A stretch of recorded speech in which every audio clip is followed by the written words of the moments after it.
서로를 향한 고발전은 이제 전방위로 확대되고 있습니다. 여야 의원들에 이어 급기야 헌법 질서를 지키는 최후의 보루, 헌법재판관까지 고발됐습니다. 김용현 전 국방장관 변호인단이 급기야 이제는 헌법재판소장 권한 대행을 형사고발까지 하고 나섰습니다. 지엄한 헌법재판소의 일개 공보관이 공식적인 자리에서 취재 기자들에게 대통령 권한 대행이 마은혁을 헌법재판관으로 임명하지 않으면 헌법과 법률을 위반한다고 발언함으로써 저희가 오늘 나눠봤으면 하는 이야기는 제 뉴스를 봤더니 지금 막 헌법재판소 재판관, 헌법재판소 뭐 공보관에 대한 고발이 이루어졌다라는 예. 이야기를 제가 들었어요.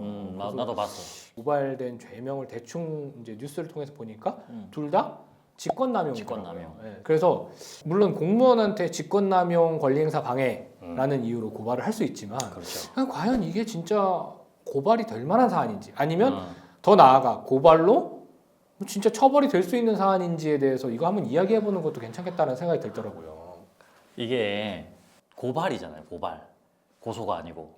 그렇지. 제3자가 하는 거지. 그렇지. 그러니까 고소인이 아니기 때문에 당사자가 아니기 때문에 내가 한 거 아닌데라고 말할 수도 있지만 결과적으로 내가 판사야. 근데 누군가가 내가 이 사람을 재판하고 있는데 이 사람을 옹호하는 누군가가 나를 고발했어. 그럼 난 어떤 생각이 들까? 빡치지. 그럼 어떤 판결을 내릴까?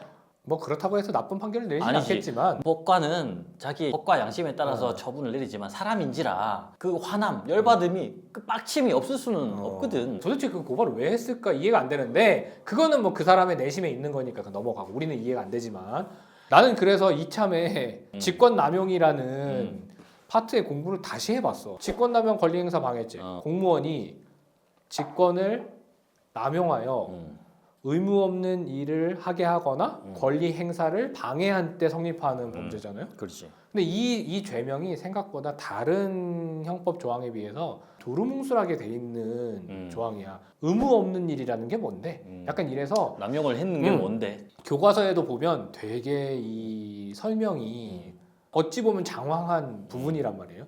근데 요새 막 너무 자주 나오는 거야. 이게 자주 있는 일이 아닌데. 자주 있는 일도 아니고 사실은 뭐 고소고발은 누구나 할 수 있죠. 권리를 침해당했다고 판단을 하면. 그런데 그것이 과연 처벌까지 이루어질 것인가? 나에 대해서 직권남용으로 고발을 했다라고 해서 내가 이것을 처벌받을 것을 두려워서 이 사람이 원하는 쪽에 판결을 해줘야 되겠다라고 과연 생각을 할까? 이 무조건 내가 볼 때는 조사 하나만 무혐의야. 그러면 이거 나눠 생각해 봅시다. 헌법재판소 그 재판관을 상대로 고발한 거는 네네네. 이런 내용이더라고요. 뭐 증인 신문을 하는데 반대 신문에 답변을 안 하겠다 했더니 나도 그때 그 장면을 봤어. 그러면 원래 신문 내용에 대한 신빙성이 떨어질 수 있는데 알아서 하십시오. 그렇죠. 그거를 어떻게 구성한 거예요? 증인은 반대 신문에 답변 안 할 권리가 있는데 안 할 수도 있는 건데 그거를 네 원래 진술을 안 믿어줄 수도 있다라는 직권을 남용해서 압박을 해서 상대방에게 의무 없는 신문에 임하게 했다 이런 직원 거잖아. 거부권을 포기하지 못했던 이게 무슨 소리야 이게. 증언을 하는 게 의무 없는 일을 하는 건가? 판사님이 사실은 그런 말도 할 필요도 없었어. 그렇지. 오히려 나는 기회를 준 것 같은데. 기회를 준 거지 그거는. 네가 말을 해야 양쪽의 신문사항을 듣고 그 신빙성이 올라간다. 그 취지에서 설명을 해준 거죠. 그러니까. 굉장히 친절하신 재판관님이죠. 그러니까. 직권남용죄의 직권은 있는 직권이어야 돼. 예를 들면 대통령이나 높은 자리에 있는 공무원이 있다고 칩시다. 그 공무원이 식당에 가서 여기는 뭐 김치가 맛있는 것 같은데 김치를 뭐 한 5포기 정도는 가져오는 게 맞는 것 같은데 이렇게 했다고 쳐요. 그래야 되나 보다 하고 5포기 갖고 와. 근데 대통령의 법에 정해진 권한 중에 식당에 가서 김치를 5포기 가져오게 하는 권한이 있어요? 없지. 없지. 그거와 관련된 권한은 없어. 나의 권한과 관련 없는 일을 했으면 직권남용죄에 가지도 않는 거야. 이거는 직권남용죄 구성 요건을 하나하나 따져가면서 이게 되냐 안 되냐를 논할 필요조차도 없어요. 그럼에도 불구하고 고발을 한 거예요. 왜 한 거라고 생각해요? 경찰이나 검찰 조사를 받거나 재판에 갔을 때 대부분의 경찰 수사관님들이 요즘에는 친절하고 공정하고 팩트만 조사를 하는 경우가 많아요. 근데 어떤 경우는 보면 간혹 내가 볼 때도 이 사람 왜 이러지? 왜 나도 그런 이렇게까지 경우 하지? 있어. 너무 빡세게 막 이렇게까지 막 막 막말하고 있어요. 할 일인가? 있어요. 잘못을 했으면 죄에 따라서 처벌받으면 되는 것이지 사람이 이신공격을 하고 말이지. 맞아. 그러면 잘못된 거잖아. 그러면 검사한테 이의 신청을 한다거나 그렇지. 수사관 교체 요청을 한다거나 그 절차 내에서 그렇게 하는 것이지 그 수사관에 대해서 우리가 고소를 하거나 고발을 하진 않는단 말이지. 물론 그것이 어. 범죄에 이를 정도면 고발, 그치. 뭐 고소할 그러니까 수 있지. 그 선을 넘어가면 어, 고소고발을 할 어, 수는 어. 있죠. 수사관 교체 신청을 했어. 그럼 다른 수사관이 와서 잘 수사할 수 있지만 그 수사관은 그 경찰서 내에 있는 사람이잖아.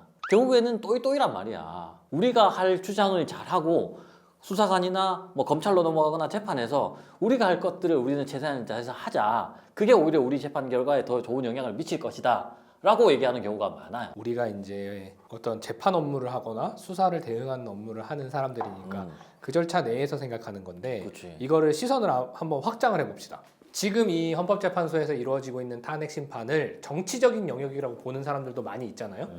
그렇게 접근하는 사람들은 우리 진영의 사람들을 결집시켜야 돼. 헌재 재판관이 우리한테 부당한 일을 했다고 고발하고 그 고발을 이슈화시키자. 이슈화시켜서 보는 사람들로 하여금 야 헌재가 진짜 부당하네 이러면 막 결집할 수 있잖아. 그런 의도를 가지고 했다라고 볼 수는 없을까요? 그런 의도가 없을 수는 없겠죠. 왜 거기까지 생각이 갔냐면 도저히 법조인의 관점으로서는 이거가 고발이 재판 과정에서 실익이 없다고 생각하는데 하니까 법적으로 이 재판에 따져서는 안 좋아. 무조건 안 좋은 영향을 미쳐. 그럼에도 불구하고 왜 했을까? 그러면 이제 그런 쪽에 아마 생각도 있었겠죠. 우리 민주주의라는 것이 그런 거잖아. 그러니까 생각의 다양성이야. 물론 당연히 고소고발을 할 수는 있어요. 그럼에도 불구하고 현 상황에서 정말 말도 안 되는 사유를 가지고 고발을 했다는 것은 생각이 아예 없거나 생각을 많이 했거나 둘 중에 하나밖에 없지 뭐. 지금 공보관도 고발했어요. 이제 공보관이 이제 기자회견 중에 뭐 권한쟁의 심판 인용 결정이 나면 임명해야 된다고 생각합니다. 만약에 임명하지 않으면 헌법과 법률이 정한 것에 위반되는 것이라고 생각합니다. 뭐 이렇게 얘기했다고 쳐요. 그랬더니 아니 공보관이 그렇게 말함으로써 권한대행을 헌법과 법률의 위반이다라고 압박해서 아니 뭐 임명하도록 한 거 아니냐. 아직 그것까지 가지도 않았잖아. 지금 의견을 아니, 밝혔잖아. 직권남용 권리행사 방해죄는 뭐 말이 어렵지만 결과 발생해야만 미수범이 없잖아요. 의무 없는 일을 한때 와야지 그럼. 공보관이 뭐 하는 사람이야? 공보관은 그냥 말하는 사람들. 알리는 거잖아. 자기가 결정해서 다 하는 거야? 자기가 아니, 헌법재판관이야? 난 그리고 그게 좀 속상해. 그 기자회견 보신 분들 꽤 있으실 거예요. 고발하시는 측에서 한 기자회견을. 근데 거기에 이제 제가 뭐 워딩으로 좀 봤는데 일개 공보관이라고 했더라고. 근데 나는 그랬던 것 왜 같아. 그런 표현을 썼을까? 좀 속상해. 일개 변호사가 이러면 좀 그렇잖아요. 일개라는 단어를 국어 사전에 쳐보면 얼마나 속상한다는지 알 거야. 자기가 생각해서 그 내용을 전달한 것이 아니고 그 결정에 따랐을 때 이 내용을 따랐을 때 자기는 말을 한 거잖아. 이 헌법재판소의 의견을 말을 해준 거. 나를 통해서 참고가 되는 사람이잖아. 그러니까 대변인을 고발한 거예요. 결정은 여기서 내리는데 그럼 대변인을 고발해야 돼? 결정 내린 사람을 고발해야 되는 거 아니야? 그러니까 나는 속상하다 이거죠. 이게 지금 공보관도 고발을 당했잖아요. 그러면 누가 앞으로 공보관 하려고 하겠어? 이게 견해를 밝힌 게 직권을 남용하여 압박한 거라고 볼 수 있을까? 이거는 구성요건 해당성을 살펴볼 필요도 없어요. 그죠. 이것도 그러니까 말 그대로 고발을 위한 고발인 거야. 이 고발의 남용에 대해서 우리가 어떻게 제재를 할 수 있을 것인가 이런 부분도 사실은 생각을 좀 해봐야 될 거라고 저는 생각을 해요. 무고죄는 있잖아요. 근데 무고죄 구성요건이 굉장히 엄격하거든. 그래서 무고죄로 실제로 처벌받는 경우는 생각보다 많이 없어요. 법원에서 어떤 예를 한 사람이 있다 쳐. 이 사람은 악성 민원인이야. 계속 고소하고 계속 고발을 해. 그런 분들이 한 분씩 계세요. 그럼 이 사람에 대해서 어떤 법적인 조치를 취할 수 없는가? 고소 고발이 권리라고 해서 무한정 인정해 줄 것인가? 여부도 우리는 생각을 좀 해봐야 될 거는 같아요, 저는. 그래 나는 적어도 법리적인 판단을 했을 때 소위 말하는 구성요건에는 해당한다. 한번 수사를 해볼 필요가 있다 해서 고발하는 건 오케이. 그게 수사로 인해서 조금 상대방을 불편하게 한다 하더라도 잘잘못을 따져볼 수 있으니까 일단 검토를 했는데 구성요건 해당성이 없는데 일단 고발해 쟤 불려가서 한번 수사 받아야 돼 이런 식으로 하는 거는 문제가 있다고 생각하는 거죠. 그러니까요. 네, 얘기했잖아요. 공보관은 제가 직권남용 권리행사 방해는 실제로 의무 없는 일을 하거나 권리를 행사하지 못하게 되는 결과가 발생했을 때 성립할 수 있는 범죄란 말이에요. 나중에 이런 결정이 나면 임명해야 될 것 같습니다. 임명하는 게 의무 없는 일이라고 쳐. 그러면 그건 비로소 임명했을 때 의무 없는 일을 한 거잖아. 지금은 아니잖아. 근데 지금 고발을 했잖아. 그런 법률적인 검토를 해봤을 때 아직은 구속요건 해당성이 없다 하면 안 해야 되는 거고. 일단 일개 공보관이 네가 어디서 감히 그런 말을 하느냐 이 말이잖아.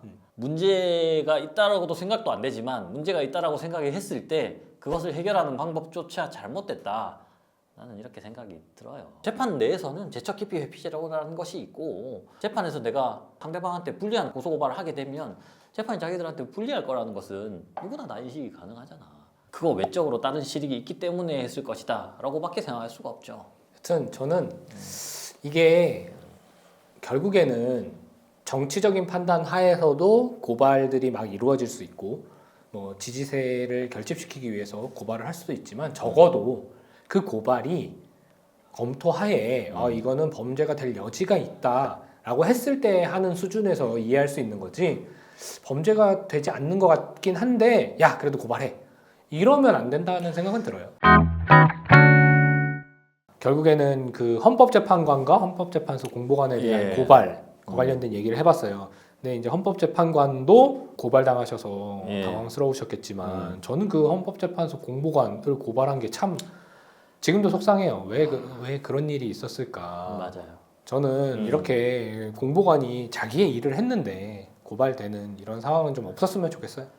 그러면 저희도 다음번에도 이런 좀 주요한 주제를 가지고 이야기하러 만나보시도록 하시죠. 그래 알겠습니다. 네.